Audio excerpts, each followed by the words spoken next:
Greetings, you happily miserable accursed. It's Hurley here with Delory, Leitnitz, and Reed. How are you guys? Perfect. So see you on Monday morning, always. Yeah. Yeah. Best start to the week. Jordan, you were just telling us about your spectacular Mother's Day. Yeah, it was good. I was solo with the kids, which actually is no shade on my partner. He is away for legitimate work reasons and is very sorry about it. But it was good. He'll be sorry when he gets back. He'll be extra sorry when he gets back. There will be a good opportunity to make it up for me. But it was nice, actually. I was with the kids, and they, I think my 8-year-old had been instructed to do something for Mother's Day, and so there was a little gift put aside for me, and he got up at like 7 a.m. and like literally came and dropped it on my head while I was asleep. Because he was like really wanted to fulfill his part of the day. So he did that. That was good. And then, yeah, we went out to the Agriculture Museum and petted all the animals. So it was actually very nice. Beautiful. Nice. Scott, always a busy day for you. Oh, yeah, no question. I find Mother's Day is insufficiently about me, so moving right along. That took me a beat, David. That was good.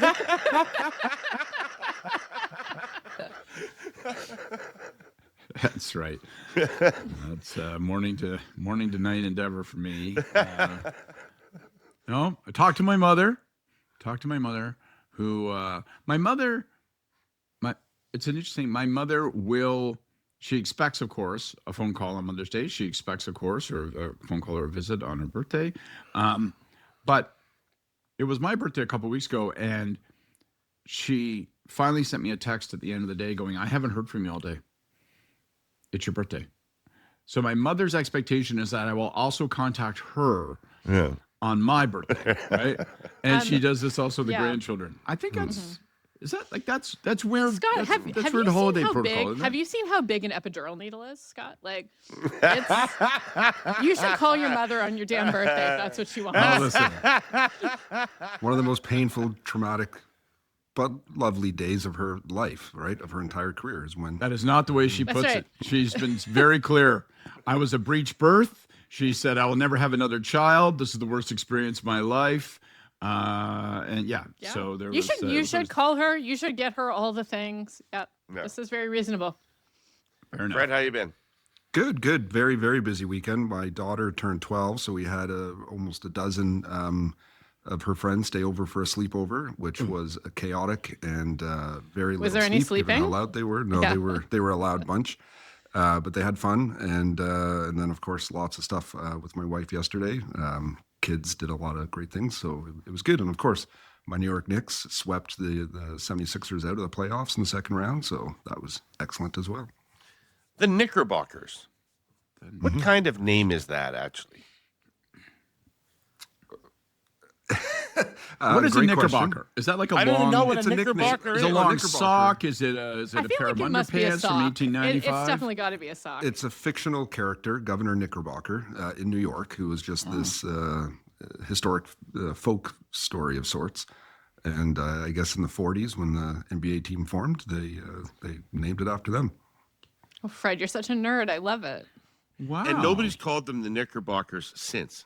They're just called the Knicks. They were the Knickerbockers for a couple of years, I think, and then it got shortened. Yeah.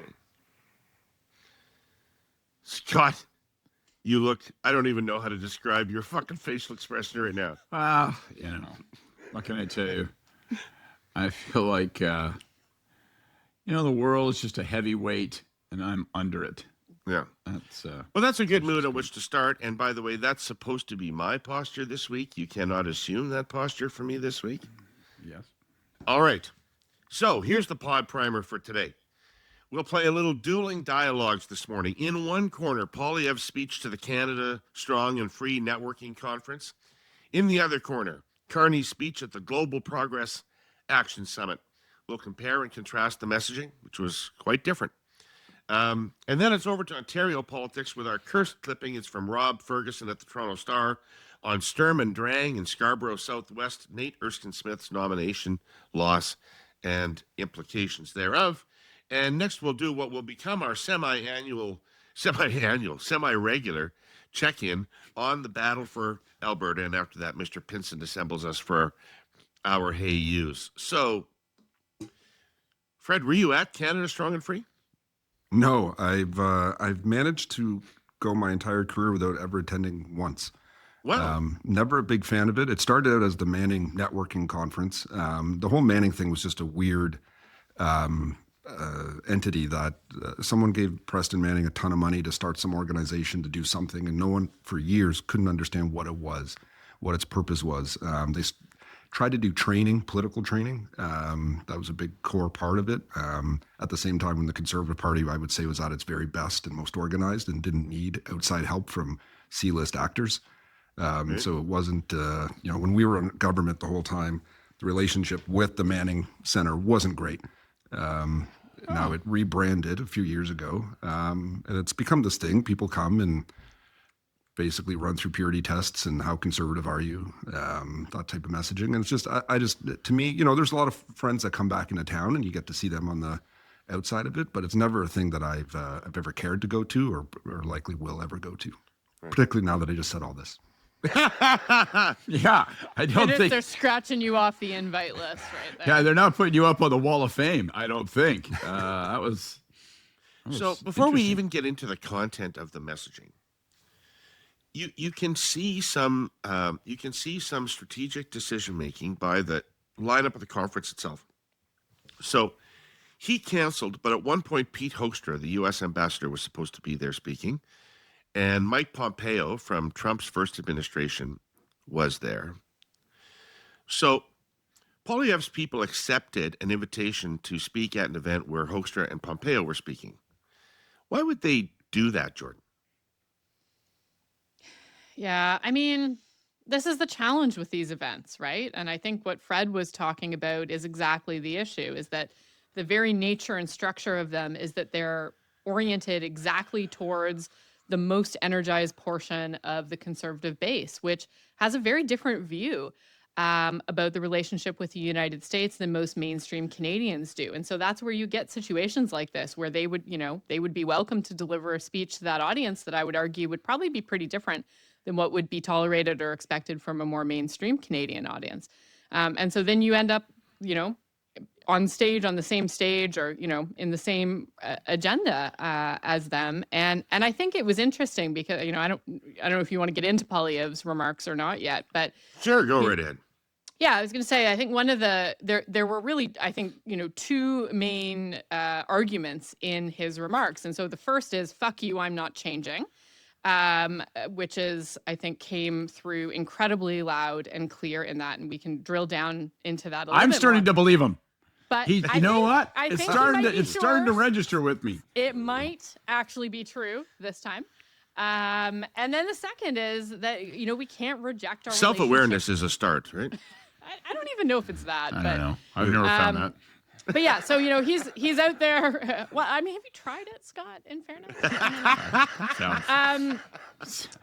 I'm going to finish my thought, and then we can go back to making fun of Scott. So the idea that he's rejecting the permanent rupture with the United States. So that was really very clearly stated.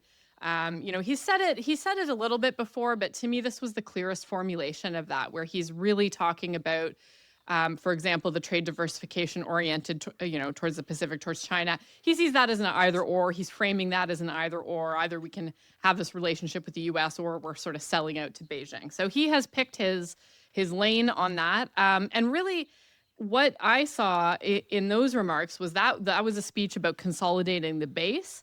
It was a signal that he's not moderating. Like, I thought it was so interesting, his, talking about, I'm not going to abandon the 8.3 million Canadians who voted conservative. Like, this is a guy rejecting growth. Like, he's talking to the people who already voted for him, right? Mm. That was the appeal that he was making there, was that he's not going to change because it would be a betrayal of the support that he got that got him to where he is, which is losing. So it's been a few months of deep tech messaging in this space, a lot of AI, a lot of FTTP policy stuff.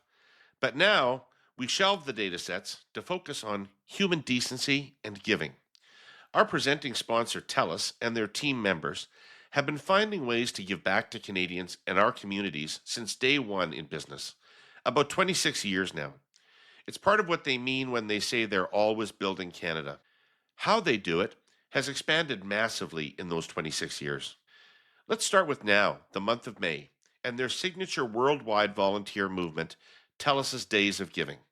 For 31 days, the whole TELUS family comes together in myriad ways to support their local communities. One of those ways is Kits for Kids. That's a backpack with all the stuff students need to help them succeed: paper, exercise books, pencils, pens, and erasers. TELUS has distributed over 250,000 of those kits and counting. But giving is more than a 1 month enterprise for the company, it happens year round. Since 2000, TELUS, their team members, and retirees have donated $1.85 billion in cash, in kind contributions, time, and program volunteering. In 2025, the TELUS family volunteered 1.5 million hours for the third consecutive year.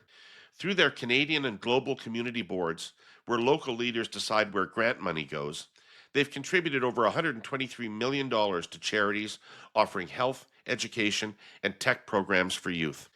And working hand in hand with those community boards, the TELUS Friendly Future Foundation has donated over $67 million to help youth reach their full potential. To use the vernacular, it's a lot. And there's more to come on how TELUS is investing in Canada next week.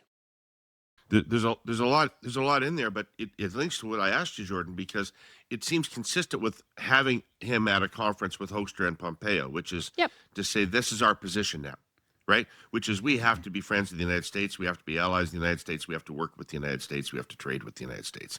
And Carney's taking us down a very dangerous path.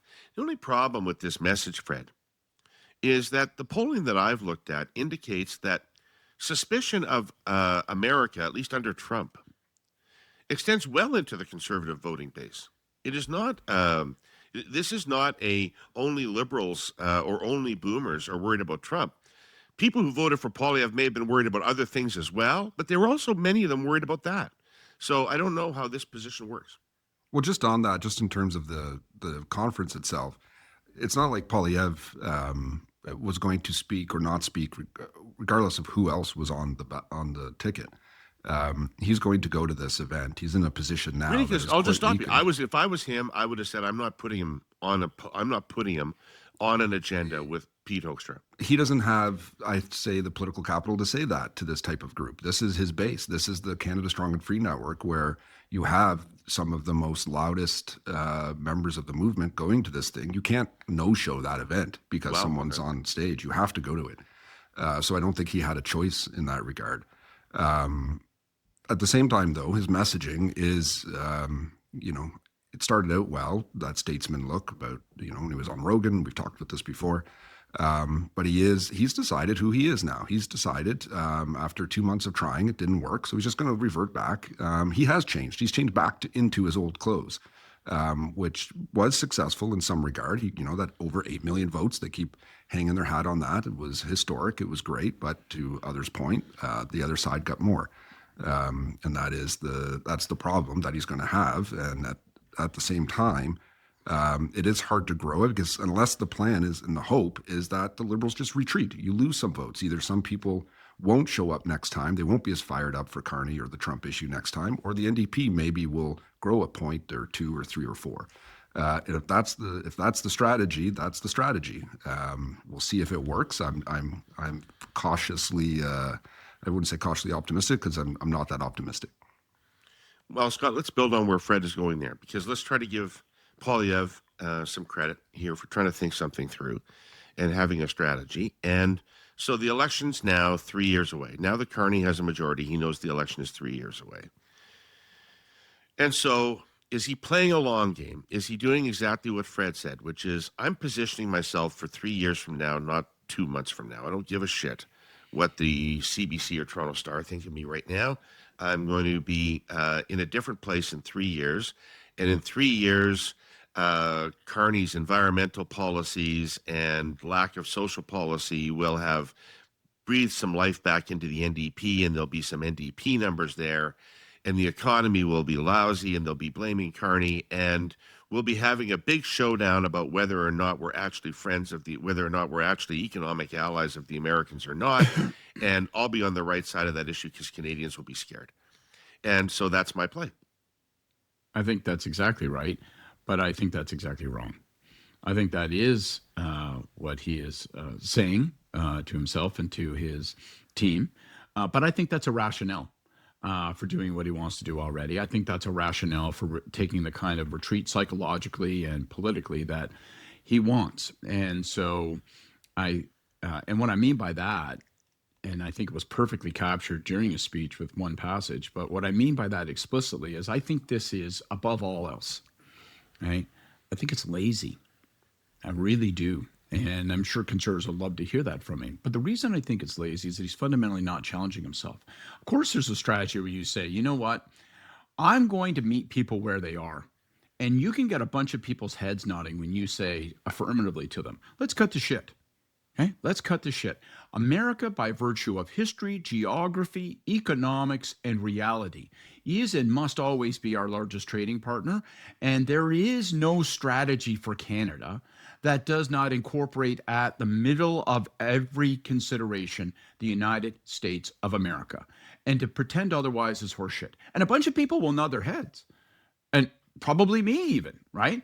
But Carney's doing the same thing. Carney is saying, and he said in his speech to a certain degree, and the degree to which it echoed Davos, he also has a head nodder. His head nodder is, guys, the world in which we lived is done. It's turned its back on us. This rules-based international order where the United States alone, because it's so powerful, had the discretion and had the inclination to enforce those rules by and large, except for those many occasions when they decided not to because they wanted to actually exempt themselves from it. But by and large, it created a predictability and a certain pathway for all of us. And that's gone, and we better deal with it, and we'd better come to grips with the fact we're going to have to align ourselves in some other way, and that will include the United States, but we can't be so dependent upon them that when they go haywire, we are fucked. And people will nod their head at that. And you heard both of them saying that. And that is now for sure the fundamental fault line that lies at the center of our politics. The reason I think Poilievre is being lazy, though, is because his analysis happily requires him to do nothing except to retreat to the same playbook, to the same plays, and to the same activities, the same crowds, the same messages, and the same movements that he draws comfort from, the things that are familiar to him. And when you retreat to what is familiar, you are being lazy. You are not challenging yourself. He says in his speech, I'm going to quote it, right? Some people have accused me of being a fighter. That old rhetorical canard, right? Some people say I'm too loud and ugly. Well, I'm telling you right now, the time's called for a Scott Reed who's loud and ugly. And by God, thank goodness I'm here. Some people have accused me of being a fighter. No, that's not actually the problem. That's not what, that's a convenient fiction for you to present, right? Some people do, sure. But what people are accusing you of is not winning. They're accusing you of not winning your riding in the last election, not winning the general election, not being able to keep a sufficient number of your members of parliament that you don't lose the majority to your political opponent in the middle of a parliament for the first time ever. What they're accusing you of is, according to David Coletto and Abacus, of having a net 10-point approval rating with Canadians when your opponent has a positive 26-point approval rating. And if you think the remedy to that situation is to stand in front of people who approve you already and say, I like the world as we imagine it, and I will remain right there, then go ahead. You are going to continue to not win. So it's lazy in that it doesn't confront the problems that matter. And I just think we've said this before, but I find it astonishing. And by the way, I also thought there was some laziness in the Prime Minister's speech. Like, I thought they were interesting because both speeches gave you a snapshot into their psychology. But I would say relative for each party, Poilievre's speech should be very troubling to conservatives because it means I'm not going to do a goddamn thing different. I'm not going to lift a finger. I'm going to say the things that please me, and that's it. And that's laziness. So, as some of you no doubt just found out the hard way, dismissing Mother's Day as some artificial greeting card holiday is not such a hot idea.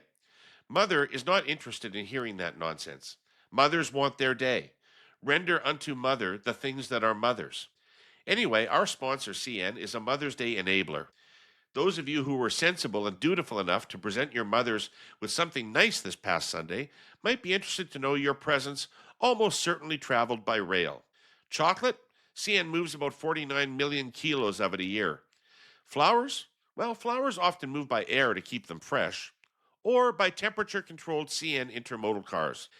And of course, jewelry, watches, handbags, scarves, glasses, sunglasses, wallets, candles, home fragrances, picture frames, keepsake boxes, throw blankets, decorative pillows, confectionery, specialty teas and coffees, gift baskets, gourmet snacks, jams, jellies, preserves, honey, skincare products, perfume, bath and body products, hair care accessories and appliances, creams, emollients, dresses, sweaters, sleepwear and robes, footwear, slippers, coffee table books and novels, journals, stationery, greeting cards and craft kits, coffee makers, kettles, blenders, kitchen gadgets by the ton, bakeware, cook sets, croissants, pastries, brioche loaves, muffins, scones, danishes, champagne, wine, fruit, linen, napkins, mocktails, and, well, you get the picture. Let me repeat what I have said here before. Just about everything moves by train. Rail makes holidays happen, and for the record, CN also moves merchandise from the greeting card companies that only a very foolish person would say invented vitally important holidays like the one we just celebrated. CN has Mother's Day covered. Father's Day, too, whenever that is. Is that still a thing? I really think he truly believes this is the way. I think he thinks Canadians want a fighter. And there are times when they do. And when it was up him against Trudeau, people loved him. Like he was getting those big crowds, record amounts of fundraising because Canadians wanted a fighter. I think things have shifted to the point where Canadians want a fixer. They want someone who's going to get things done and build things. And that's where Carney's messaging is working effectively for him now. But in 3 years' time, if Carney is successful in doing what he says he's going to do, then it's going to be hard to take that on anyway. But if he fails, if things are bad, if the economy's bad, if EI is at record levels, if affordability goes up, maybe Canadians really want a fighter then, and then it Can could I just work reply for to him. that? Because But just to be clear, like a fighter, Fred, people want a fighter who fights the right enemy, right? And Canadians in large number do not think Carney's the enemy right now. Correct. Today, I'm saying Yeah. 3 years from now, if Yeah. things are going bad and if it's still continuation of more of the same and things aren't getting better, then you have an enemy there that you can fight against. Here's my thing. I'll be real quick. I think there's 3 problems with that. Okay. First of all, it's David's point, right? Which is that you are explicitly choosing not to fight the right enemy. You'd rather fight Carney. You'd rather call Pete Hextra to this convention, right? Because you're more determined to say to people that Carney is wrong than to say that Trump is wrong. That's a fundamental problem right now in terms of where the wide majority of Canadians are, and even many conservatives. But then it's also a problem because, one, you set up a test that Carney could meet. He could do something. And frankly, almost the conservatives of the rhetoric now is that if Carney just manages to build like a fucking tent in his backyard, people may say, my God, look at the achievement, because we've been told that he can't do a thing. And the third thing is, there is also a falsehood at the middle of that, which they haven't come to grips with, which Carney might fail and still not be held politically accountable for it. People may say it's not his fault that he failed. He's doing all the right things. He's motivated correctly. But because of this overwhelming power and force of this lunatic to the south, even he can't succeed. So I'm just not sure this strategy is... I just don't think that this strategy is going to serve them. It certainly doesn't serve them in the short term, but I'm not convinced that it's built for the durable long term either. It's also a gamble because who knows if he's still going to be here in 3 years. The threat to him is far more immediate.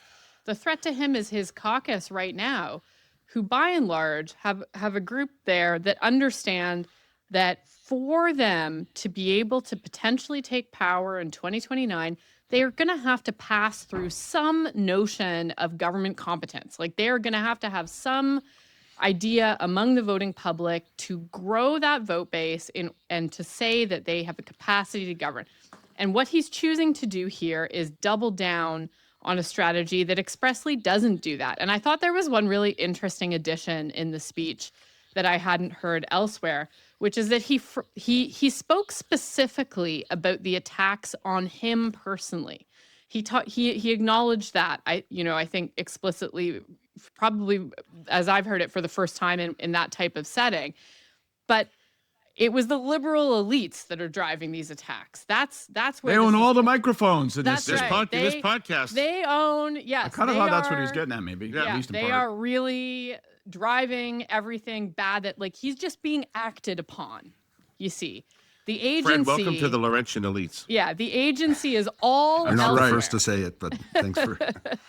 So I thought it was so interesting because I mean, first, look, of course, you need a good boogeyman in your speech. And I think if I were choosing between the prime minister and general liberal elites, I would pick general liberal elites too. They're certainly more easy to demonize than the prime minister right now.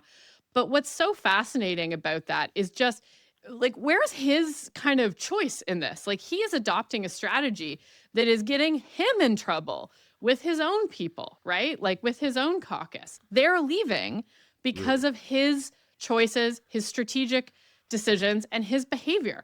And so what the setup in this speech was to really wash his hands of all of that, to say that this is something that is just happening to him independent of whatever he might be doing. So I thought that was a really interesting new spin on this. But at the end of the day, I think that the bet that you have described him making, that if he can talk about the rupture as being incorrect and that maybe 3 years down the road, he'll be proven right. I don't know, maybe, but I don't think he survives that long if he continues down this path, because he's actually intensifying some of the choices to be more polarizing as compared to how he was during the election. So what the other things we haven't talked about that were in that speech, you see him now talking about the birth rate in Canada very explicitly. This is yes, it's an issue, but it's also a certain kind of dog whistle. You see him talking, about being proud of our culture, our history, all of these things. You see stronger rhetoric against large-scale immigration. These are all different choices that he's making since the last election to intensify those aspects of culture war, to polarize harder. And again, to appeal to that very active base that's largely already supporting him. Rule of thumb. If you ever hear an oil sands executive claim Alberta's industrial carbon price is making them uncompetitive, ask them how much it actually costs their business. Chances are those costs are low, really low. That from our sponsor, the Canadian Climate Institute. They know because they've done math for you. They've got cost calculator for each oil sands operation and have worked it out to an average cost of 9 cents a barrel. Again, that's an average. Costs differ depending on the facility in question. Some are lower, some are higher. Some are actually making money. Others could be making money from the carbon pricing system if they made investments in emissions reductions for their facilities. That's the whole point of the carbon price. It's a major incentive to invest in low carbon technologies. But regardless, when you add it up, those costs from industrial carbon pricing represent just a tiny fraction of the total price per barrel of oil, running close to $120 Canadian depending on the day. The bottom line is, if an oil sands company is rendered uncompetitive by an extra 9 cents a barrel, they have deeper problems. The Climate Institute has said it here before. Industrial carbon pricing is the single most important policy lever to reduce Canada's emissions. Their modeling shows that getting the policy details right in the final MOU agreement between the federal and Alberta governments will make or break our emissions outcomes. That means strengthening the policy by 2030. Even then, costs for producers would be low, adding 50 cents per barrel on average, or roughly the cost of one Timbit. More at climateinstitute.ca. All right, Jordan, I'm going to stick with you. Despite that rather lengthy soliloquy, I'm going to stick with you. And because I'm going to ask you, as our Wait a minute. resident Don't make me put a timer on this, because I think Scott's got me beat. Oh no, Scott! But we don't even bother. I mean, Scott just that's a given, right? I just pick up the cookbook and start reading. It's crazy. But you're our resident global progressive, and Mark Carney spoke at the Global Progress Action Summit, and I'm wondering how much longer he gets to be invited to events like that. I mean, it's amazing. I have to say, I watched that speech, and I thought, my God, like the artistry of, like, not only yes, being invited, and of course he's having such a moment globally among progressives because of Davos. Really, like the echoes of that have been so long internationally, and I'd say, at least a good 30% of my day job is explaining to European center-left politicians that actually Mark Carney is not a social democrat, and they're genuinely very shocked to hear this all the time.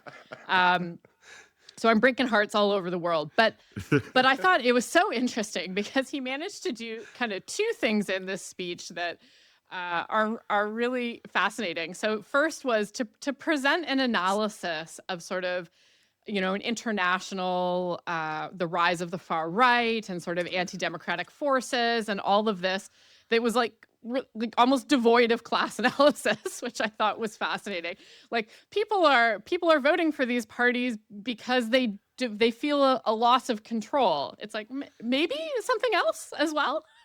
Right. So that was sort of fascinating. And then the other was in his policy prescriptions, which really, and of course we can talk about the sovereign wealth fund that's not a sovereign wealth fund, and we can talk about the major projects. But what all of those things have in common is that they're not in any way, shape, or form like classically redistributive. Like they're not in any way talking about tackling the record inequality that we have in Canada. They're really the way in which the prosperity that these things might bring will impact everyday Canadian is one of two methods. It's either you have enough money to personally invest in some of these vehicles that the government is creating, in which case, congratulations to you. You are among a shrinking group of Canadians who are doing pretty well. Or you believe in really what is a certain form of trickle-down economics, that eventually the general prosperity and the growth in GDP that these things might bring eventually, when they are eventually created, will be a rising tide that lifts all boats. But of course, the challenge there is that we know that factually that is not necessarily the case. This doesn't impact everybody equally. These benefits don't trickle down in exactly the same way to all Canadians. So I thought it was such an interesting speech because he really was able to capitalize on a lot of the enthusiasm that there is globally for his message about forming some kind of a generally sort of aggressively centrist Democratic bloc globally in opposition to Trump, for which I think he's certainly absolutely a global leader for that right now.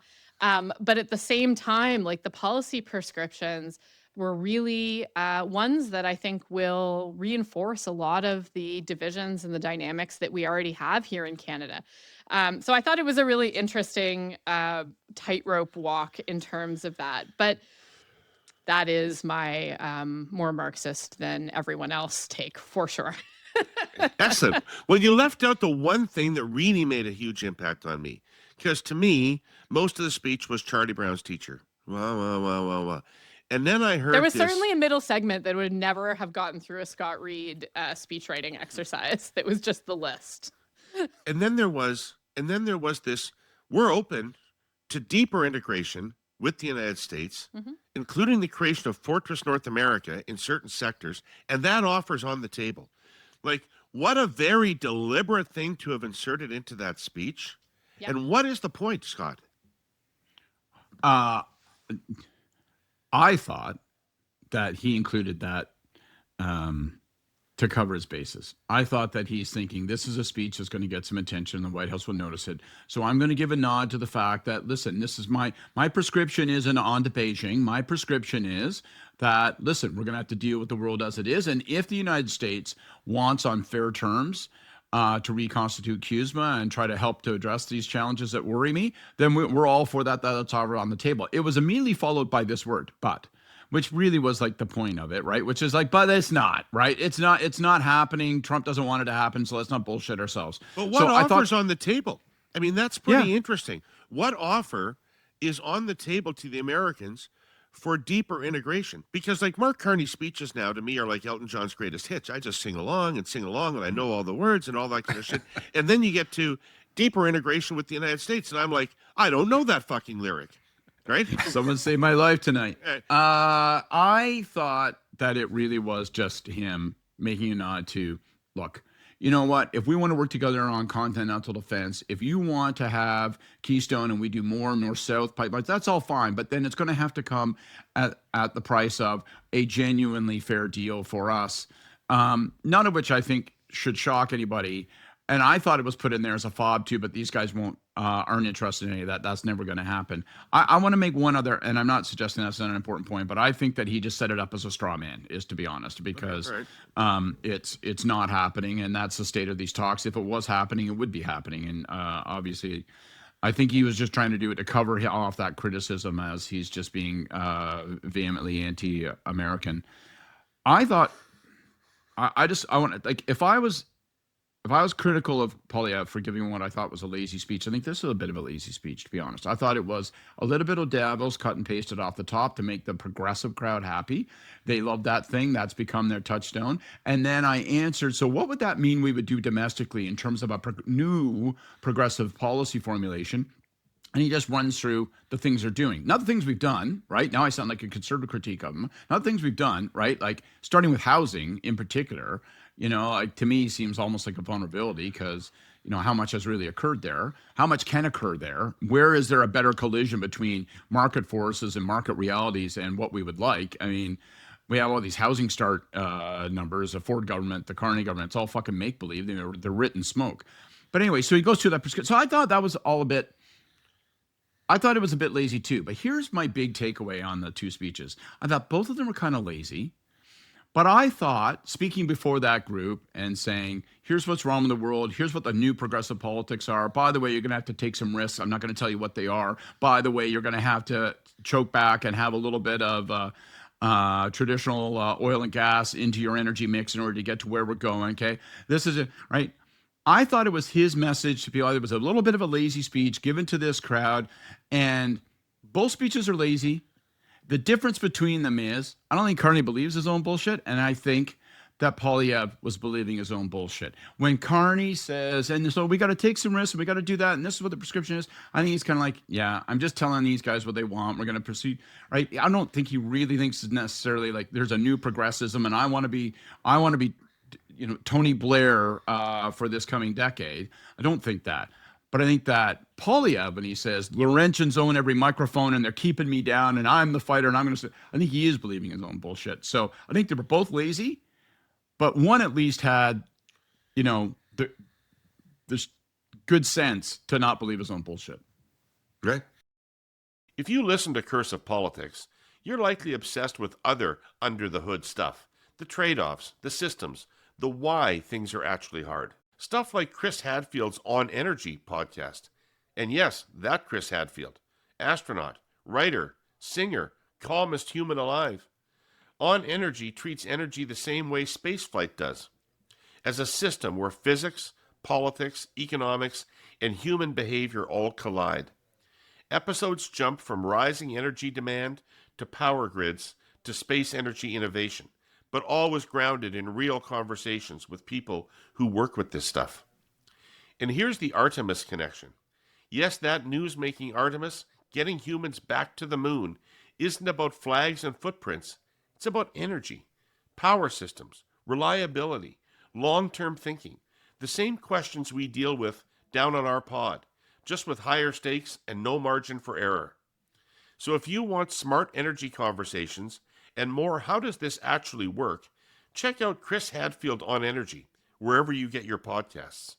Cursive Politics and Chris Hadfield on Energy are both sponsored in part by Enbridge. Fred, what do you think of Carney's speech?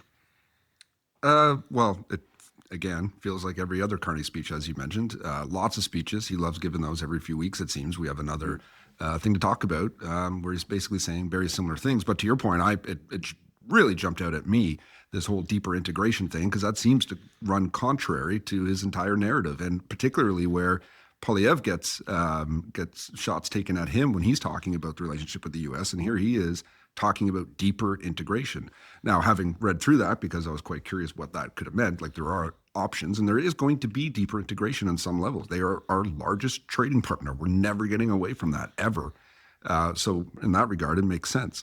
But again, with Carney's speeches and all these things he's doing, what conservatives are calling for and what everyone else will be expecting at some point is actual real results. It takes time to do it, and he has time to do it. But when are things going to start really shovels in the ground work? Now, Alberta seems to be maybe moving ahead much faster than some may have expected, and may actually work out where a pipeline's built. And that'll be a big crowning achievement for him. And I think a big problem for the Conservatives, particularly in those Edmonton, Calgary areas, where there could be a shift there long-term politically that we've not seen before. That could really upset the balance of politics in this country if Carney gets these big projects done. But when he's doing these speeches, again, pushing his narrative, he's doing his thing. But it's going to come down to what actually gets done. Do you think at all that his integration line, Fred, was a reaction, a defensive posture against the conservative attacks about him not negotiating and not having been sitting down and not having worked at this? I don't understand why he would feel the need to do that as a defensive posture. Is he feeling like his numbers are strong, they're solid, they're growing, conservatives are slipping? I don't see where he sees a weakness here that, he talked about rupture and then he went up much higher in the polls. People seem to be with him. I think he's wrong on a lot of this. I do think we do need deeper integration and we'll have it. So maybe on a policy perspective, there's something there, but I don't think there's a political calculation that he has to do this for some part of the political calculus. Right. Jordan, with your realistic eyes on, not your hopeful eyes on, how far can he go before he does fracture this progressive alliance? I mean, you now have Guilbeault saying he's actually worse than Harper on the environment. Now, I can't find any climate voters anymore in the country. I can find environmental voters in places like BC, but I can't find climate voters. And so I don't know how much that matters. But I'm just curious as to how durable or how fragile you think this coalition is. Well, I think the short answer to that is that it depends on Trump. It depends on the threat that we see from Trump and how acute voters feel that it is.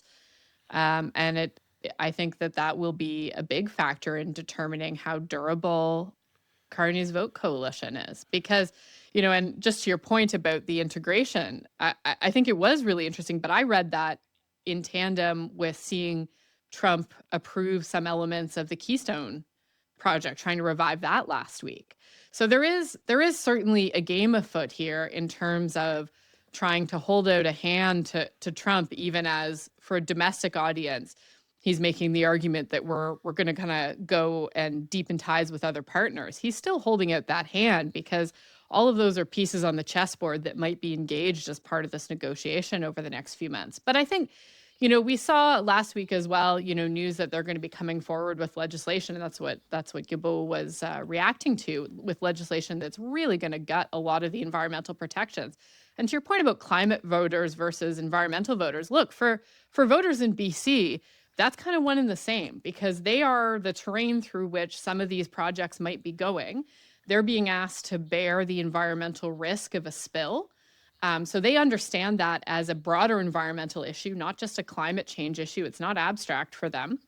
And I think that they will be very motivated to oppose changes like that. And I would also point out, by the way, that when Harper did go in and gut environmental legislation, you ended up then with a process that was really non-functional because projects ended up before the courts and had to go back to square one. So there's a reason that was actually not a successful strategy to speed projects up, because there is no shortcut to doing the consultation, to doing the work of environmental assessment in a way that courts view as rigorous. And as much as industry seems to be wanting to clamor for those shortcuts, you'll notice that nobody's lining up to be designated as a special project, right? In order to be cut out of those ordinary regulatory processes, because it's also a vulnerability.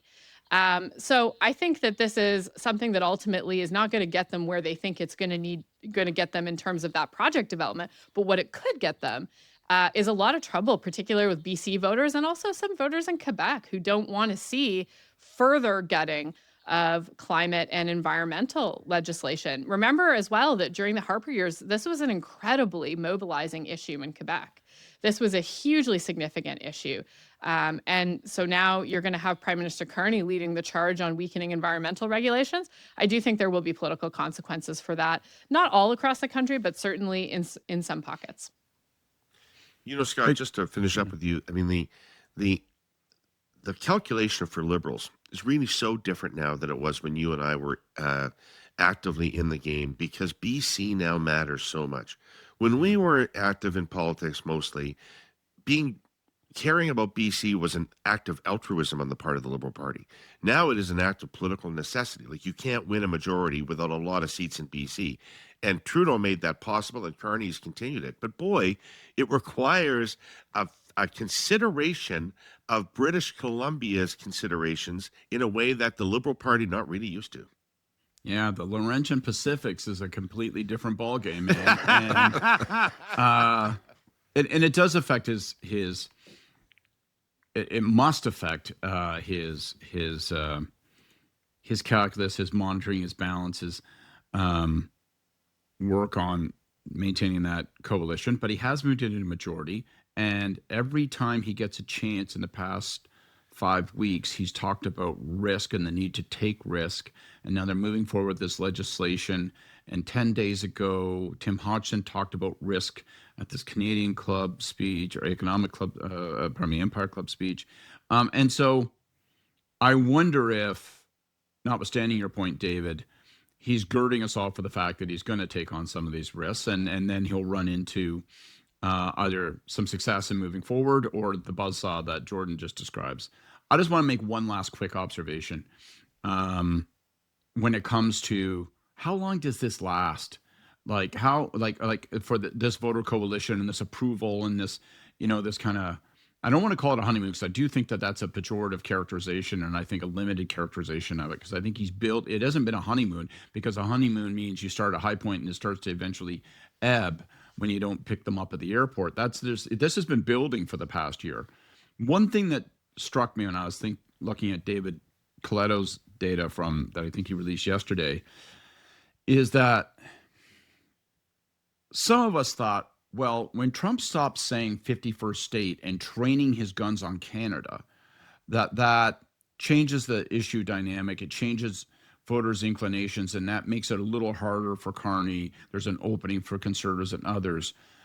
But that hasn't happened in the past, say, 3 months, because Trump hasn't really been beating the shit out of Canada over the last 3 months. He's been occupied. And yet, so it's just, maybe this is a distinction without a difference, but yet Trump overwhelms us constantly because of the war in Iran. So we have to listen and consume news about the war in Iran and wonder what's going on there, why, and of course live with its consequences with higher gas prices, higher grocery prices, the threat of sustaining higher grocery prices, particularly for this summer. And that suggests to me that it isn't as specific as Trump needs to be beating the shit out of Canada for Carney to hold this voter coalition together. Trump just needs to be loudly there and creating consequences that are negative. And I just don't see that happening as long as Trump is drawing breath. He's just not going to stop doing that. Like, once the war in Iran is over, he's going to do something else. And so I'm not saying, like, what goes up goes down. This is not going to last forever for Carney. But I don't think it's quite as tied to 51st state and that explicit attack on us.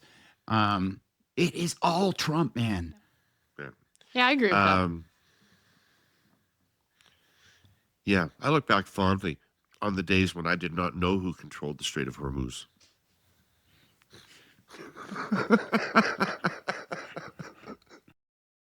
Ontario is facing a housing crisis where more and more families are unable to achieve the dream of home ownership. Development charges, or DCs, have become a main contributor to this crisis as one of the most expensive line items in new housing construction. Without changes to how municipalities fund infrastructure, they will continue to rise. The challenge is funding infrastructure in a way that's fair to new home buyers and existing communities without raising property taxes. A recent poll by the Ontario Real Estate Association, or OREA, found that 7 in 10 Ontarians agree that DCs make housing less affordable, and more than 2 in 5 believe it's unfair to pass these costs on to home buyers. Municipalities cannot do it alone, and the provincial and federal governments must support them. Ontario realtors have long advocated all levels of government to work together to reduce DCs. One of the recommendations from OREA's latest policy report titled A Pathway to Development Charge Reform. You can read this report at orea.com/advocacy. All right, let's talk briefly about Scarborough. We got a clipping here from Rob Ferguson of the Toronto Star, and he says, in a blow to Liberal leadership hopeful Nate Erskine-Smith, party members in Scarborough Southwest rejected him as their candidate for the upcoming by-election. The win by businessman Ahsanul Hafiz on Saturday complicates Erskine-Smith's second bid to head the provincial party. Editor's note, no shit, Sherlock. He would not discuss next steps in that regard, charging there were irregularities involving the eligibility of some riding association members to cast ballots at Birchmont Park Collegiate Institute. Apparently lost by 20 votes, looked bitter as he left, alleging irregularities. Looks bitter a lot, not a good look. I think it's probably over for him, right, Scott? Probably.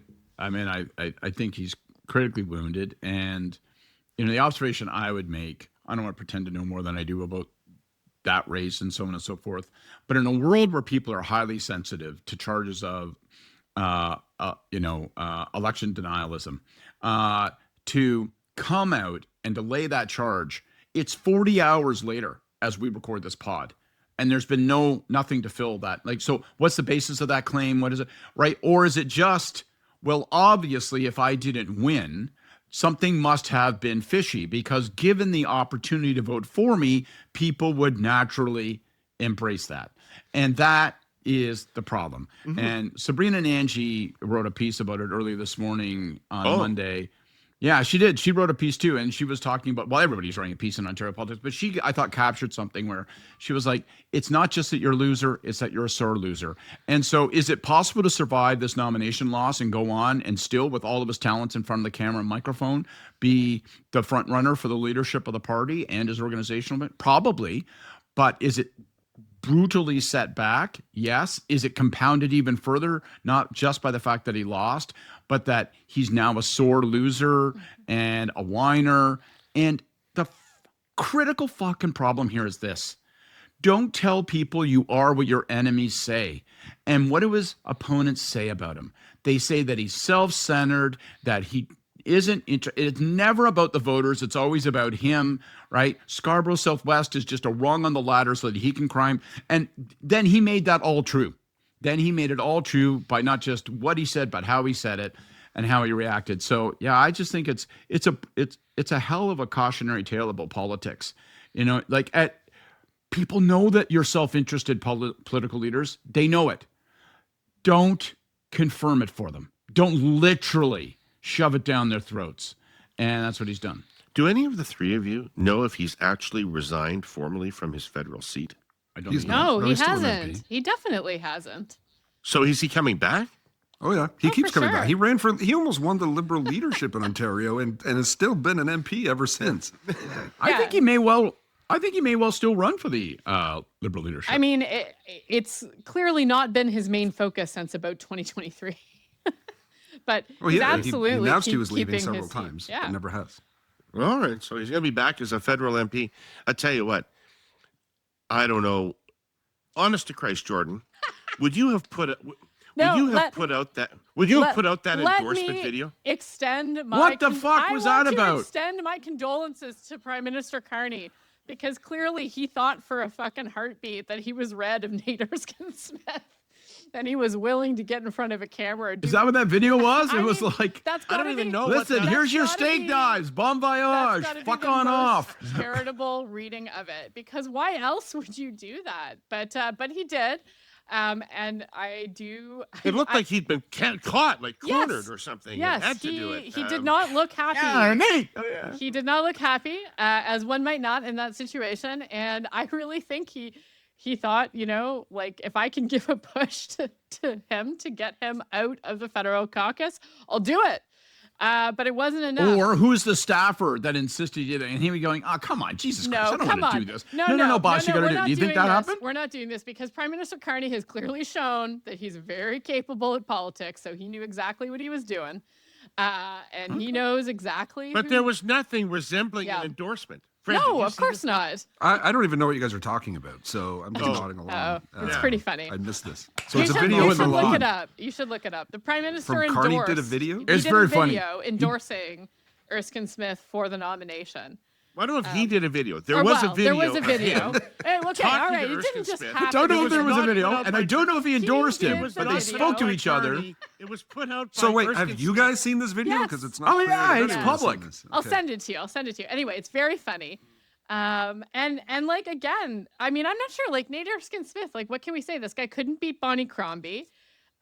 He even with one of the most popular politicians in Canada endorsing him, he couldn't get the job done here in Scarborough Southwest. Like it's not the winningest. And I don't know about you, but like anytime a failed nomination candidate, if you've ever worked with a failed nomination candidate and they come back with a stop the steal, like that's always a great sign. So I wish I'm gonna the federal continue to Liberals insist, much Jordan, luck. that Carney did not endorse him. That was a Okay. video of Carney standing on. adjacent to him, and Carney was saying catching a some streetcar, words. and Nate Erskine Smith happened along with his Okay. iPhone. I want to hear from the listeners. I want everyone to go watch that video, and you tell David, guys, whether you think that's an endorsement or not. Jesus. Oh, Nate. Oh, funny bunch of bouncing you into you here. Wishing you good luck in your random endeavors, Nate. Wait a second. He actually says you're leaving, and that's sad in a way. In a way. In a way. That's right. You're off to someplace else, and how about it? I don't know. The whole thing is, and now I feel like a dink for laughing because like there's nothing shittier than shooting the wounded. But my God, it's a grisly looking affair. Well, when it's self-inflicted like this, though, right? To come out, as you've all Yes, said, yes. and to say, I did see the clips of Nate talking about irregularities without any facts, saying he doesn't have them, but he's hearing about them. Like, just couldn't look like more of a loser. People are talking. People are talking.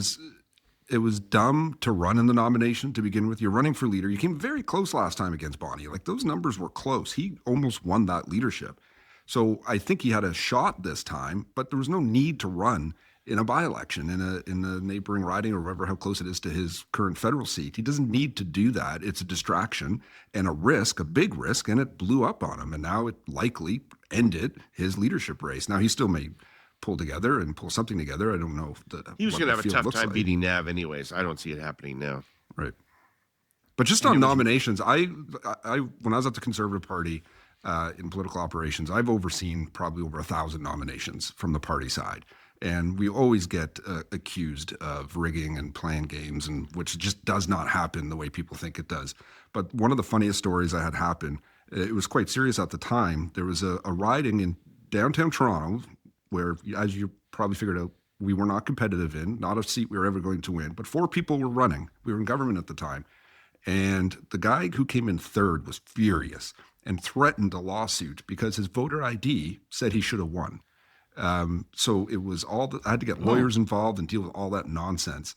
So people, when they lose, it's easy to point fingers and blame the machine, the party, the authorities. But it's just loser talk. If you want to win, sign up more people and get them out to vote. It was even raining on him. Like as he did those scrums and met the media, and then he's walking away, he's in a gray parking lot with rain falling on him.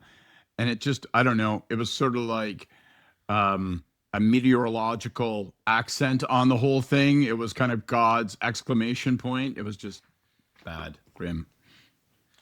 All right, let's take a quick look at Alberta. Fred, do you have any idea who's going to lead the campaign for Canada in the Alberta referendum? Feels like Jason Kenney. I think he's kind of staked that ground out, not maybe intentionally, and I think he's calling on some reinforcements, asking for help from others. But I think he's the leader that is stepping up on this. He's the one who's pushing back and seems to be getting aggressive with it. And if there's a void there, I don't know who his opponents are because they seem to be a dysfunctional mess in their own right. Right.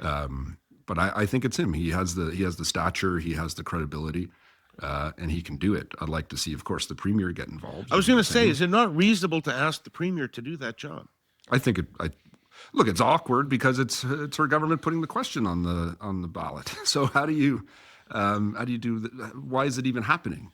So I think that's the whole thing is an incredible mess. We also have a federal member of parliament who leads a national party in rural Alberta, who I'd love to see step up and show leadership on this and show that we are a united, strong country. You can have grievances, you can have issues with different parts of the Confederation, but we've got to, I think, step up as federalists. And I got to say, I'm going to jump to Quebec quickly. I see all these NDP wishing Belarus great luck in Quebec. He's running for a separatist party in Quebec. So when we're saying great luck to him, I can't wait to see you in there doing stuff. Like he ran wants for a to, separatist party federally too. Wow. Wow. David, you would always be David. welcome in the People's David. Republic. Don't worry. Don't worry. Well, we would David let has you his in, own purity David. test.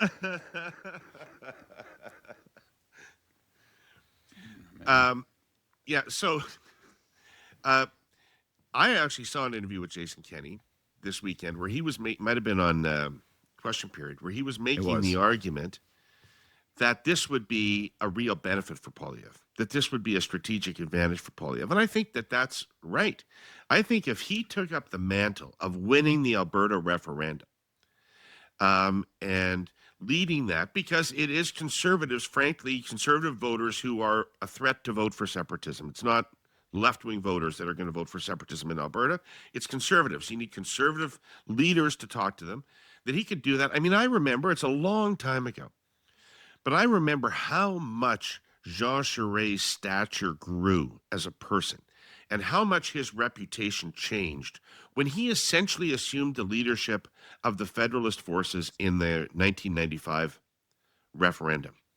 And I just see this as an opening for Poilievre that he doesn't seem inclined to take right now, but is I think very viable for him. Well, he has to do it. Look, you either wrap yourself in the flag or you choose not to. Those are the options. So there is an opportunity for him, but a massive risk if he doesn't go out there and lead on this. That is a big problem. All right, Scott, what do you think? I don't think he's going to. I don't think he's inclined to. The challenge, of course, is that he hasn't just benefited from, but he has echoed and I think believed in many of the arguments that are put forward by the separatists. Maybe, but with the exception of, therefore, the remedy is to separate, right? But all of those grievances, real and imagined, and by the way, a number of them are imagined. I'm going to come to that later in my Hey You. But a bunch of those, I mean, he's comfortable with those things, and so I think this is again a situation where he's sort of like, it reminds me a little bit of the Trump narrative, right? Where he's not really comfortable rejecting the narrative, because insofar as the narrative, much like the Trump criticism of the Carney government, this is a criticism of the Carney government. It's a criticism of all those Laurentian elites that run the levers of power in Ottawa and have forever. He agrees with all of those arguments. Now, there are details here, details there, but fundamentally, the direction of it agrees with it all. Doesn't agree with the conclusion, but isn't willing to take those people on, isn't willing to say, those are the people that are off the beam here. And instead, whenever this is discussed, it moves to, whether it's him or Danielle Smith speaking, it moves to some very token, I believe in Canada, we want to stay within Confederation, keep Canada whole, right? But what this tells you, right, this is a warning sign, right, that, the way in which this federation is organized and the way in which the Liberals use power to punish it, blah, blah, blah, blah, blah. So I think, A, there's an element that he's not uncomfortable with the arguments that are being employed, even if he doesn't agree with the conclusion. And B, I think he thinks there's strategic advantage and that it provides Danielle Smith and others with leverage over the federal government in terms of securing advantages. She couldn't have been more explicit in her statements last week about that. She, ties the referendum to. And then by God, you better, like, on this MOU, the 4 outstanding elements need to be wholly surrendered to my point of view. Otherwise, it's you who's responsible for this referendum, and come what may. And, so I don't have a lot of hope that we're going to hear anything that resembles federal leadership at either of them. Jordan? Yeah, I mean, I think that right now what you're seeing is that the no forces, or the remain forces, if you will, in Alberta, they have two heads, right? So one is Nenshi, the Alberta NDP, and the other is Thomas Lekuzik, right? And the Forever Canadian. So I think Kenny, like, the challenge for Kenny is that he's not very popular among Danielle Smith's supporters. In fairness, he acknowledges this openly. That he's not popular with them, yes. Yeah. But don't he does, forget that support for her party is around 50% right now in Alberta. It's a lot of people. So there would be certainly a challenge in having Kenny being the face of those efforts, because the people who are most likely to support separation hate him. So I don't know if that's the solution. But they're going to have to find one pretty quickly, because, and we spoke about this a little bit in the Hey Yous last week. But again, let's underline how absolutely fucking insane what we are hearing coming out of Alberta is right now, with the voters list being put up in an open database online for anybody to get access to.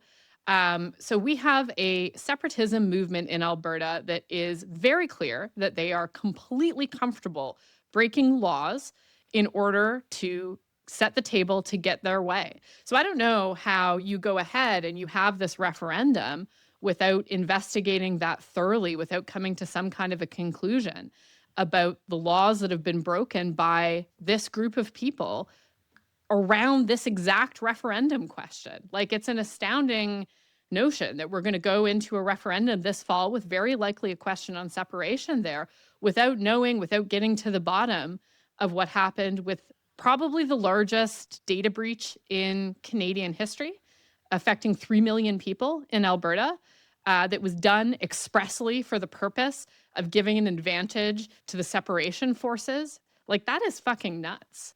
And to your point, by the way, Fred, yes, Alexandre Boularice is going to run with a separatist party that's currently polling around 8% right now in Quebec.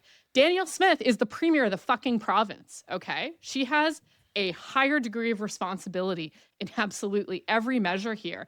And rather than speaking out strongly to condemn what's happening in this separatist movement, she has spent the last year arranging the deck chairs to make it easier for these people to try to tear the country apart. And then she comes to Ottawa and says, give me my exact way on major projects and pipelines, or, it would be a shame if something bad happened to this nice country you have here. It's quite a choice. Excellent. All right. Let's wrap up with our Hey Yous. Mr. Pinson, could you assemble the accursed from wherever they've wandered? Ladies and gentlemen, please return to your seats. The Hey Yous are about to begin. All right, Fred, what do you got? Well, my hey yous to Azam Ismail, the longtime national director of the Liberal Party, my counterpart for several elections, who I believe helped oversee 3 straight wins for 2 different prime ministers, who's leaving the post, going off to greener pastures, and wish him well. 4, maybe? Well, I don't know if he was. Wasn't there in 2015? I don't know. Was he there for? Maybe he was in that role in 2015? He was he's been in the role for 9 years, so he wouldn't have been in that role. But I'm sure he was around doing something then. But yeah, so I guess 4. But yeah, wish him well, and I wish he left sooner. Maybe we could have beaten them. Very talented and served the party well. Nice choice. Thanks, Fred. Jordan. So my Hey You this week is going out to the Carney government. Hi. It's me again. I'm here. Hey, you. Hey, how's it going? So last week we saw some bad news coming out of Ontario. Again, more hard news for the auto sector, with Honda announcing that it's suspending indefinitely now a $15 billion EV plant that was going to be in Ontario. So this is just the latest in a series of blows to the auto industry and to manufacturing in general. Of course, we saw before Christmas, we saw Algoma Steel, we've seen Stellantis, we saw GM and Ingersoll. And so my hey you is all of these companies have received substantial government support in the form of either direct subsidies or often in the form of loans or promises of support if these projects go ahead. And that is fine. That is good. We want to have a domestic industrial policy that employs Canadians, that allows us to have a strong manufacturing base in Canada. That is a good thing. But that money, that support has got to be contingent on job guarantees. We cannot continue to offer blank checks to companies, because what is happening is that when these investments are in peril, you're seeing companies make moves that are protecting their bottom lines, they're protecting shareholders, and the people who are not being protected here are the workers who are involved in these sectors. And so my hey you to the federal government is, please keep supporting the Canadian manufacturing sector, but for the love of God, do it with strings attached in terms of preserving those jobs here in Canada. If these companies want to sell in Canada, they need to be building here. They need to make that commitment to the workers over the long haul, because the uncertainty that these workers are facing right now is just catastrophic. It's catastrophic for them. It's catastrophic for their families. It's catastrophic for those communities. And it's not something that's easily remedied. Every month that they don't know if they're going to be back on their shift is another month that those families and those communities are struggling. So there is something that can be done about it. The federal government has a huge lever here. The provincial governments do as well, to tie job guarantees to that assistance. That's my hey you. That the government can clearly file as they would like.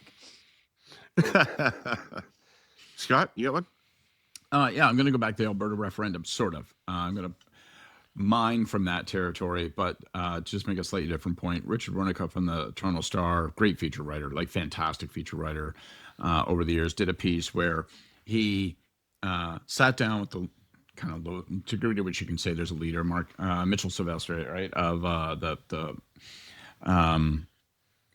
this piece. Oh, yeah. Yeah. So he went through, and what he did was he sat down with him. He did interviews, and good on Sylvester for doing the interviews and all that kind of stuff, and opening himself to, the Toronto Star and all that sort of stuff. But what Richard did was dispassionately, he then said, okay, well, now I'm going to take all of the things that have been said and then going to apply an objective fact test to them. And it's just riddled with lies, misinformation, exaggerations, outright kookiness, talking about, like, he wouldn't say the king's name out loud, but is trying to, like, maybe assassinate me, like, strange stuff. And the response from Sylvester himself, when Richard started to point out, like, look, there's a litany of misinformation, the degree to which there's intention, a bunch of these things, some people would, like, go so far as to say lies. Not all of them are lies. Some of them are exaggerations. Some of them are kooky. Some of them are outright. Right? And his response was, look, I think a bunch of these things are nitpicking. And Wernicke was kind of indulgent of that. Said, okay, well, maybe I am on some stuff, but, like, not all these things. And then the response from special spokesperson was, those are rhetorical flourish, right? So, like, come on. Which takes me to this point that I want to make, because we see it constantly in this grievance populism that has so started to dominate our politics around the world. And yes, you can now spread misinformation with a power and efficiency you never could before. And yes, people are deeply suspicious of institutions and elite leaders. In the 30 years that globalization was promised to bring us all a bunch of benefits, and then it actually accrued overwhelmingly to a certain class of people and not others. And yes, Donald Trump offers a practical political roadmap. Since a guy got elected twice, you're going to go, well, this grievance populism thing might be the place to go because it seems to be effective. I get all of that. But here's what pisses me off. This loose attachment to anything resembling truth, and the way in which it is defended by those who use this political tactic as either you're nitpicking or I'm just indulging in flourish, and, like, maybe I'm joking, just chill out, snowflake. And the fundamental, and that's nonsense, because these people are saying these things with intention in order to motivate people to vote a certain way, in this case, to actually undo the project of Canada. And it's not benign, and it's not rhetorical flourish, and it's not a joke. And here's what really pisses me off on a more fundamental level. These people are effectively saying to our face, not just those folks in Alberta, but all this sort of grievance populism, either I'm right or I'm justified. I'm either right with the point I make or I'm justified in saying something that is wrong, that's exaggerated, that's a fucking outright lie, because my cause is so proper that I am entitled to make an argument, even if it's invalid in fact. It drives me crazy, right? I'm right or I'm justified. No, you're right or you're wrong. Fuck. Wow.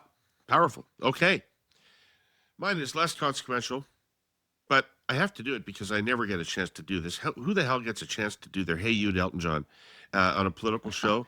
But I was at an event on Saturday night, a concert out at Woodbine, tribute to him, and he gave a speech at the end, and talking about how much he loved Canada and how great it was to be in a country with common sense. He said, I live here now, and I can tell you it is not the fucking 51st state. And the place just erupted. So that A, was great to have that endorsement from Elton, and second of all, it was great to see that power still exists in Canadians, that they just rose to their feet at the moment of that. So my AU goes out to Elton for a little politics, a little support for Canada. I want to thank the three of you for being here with me today. Thank you very much, and for being so kind to me. Thank you to all of the accursed out there who watch or listen to the program. Thanks to the sponsors who make it happen. And thanks to Ryder. Never forget you, brother. Take care. See you next week.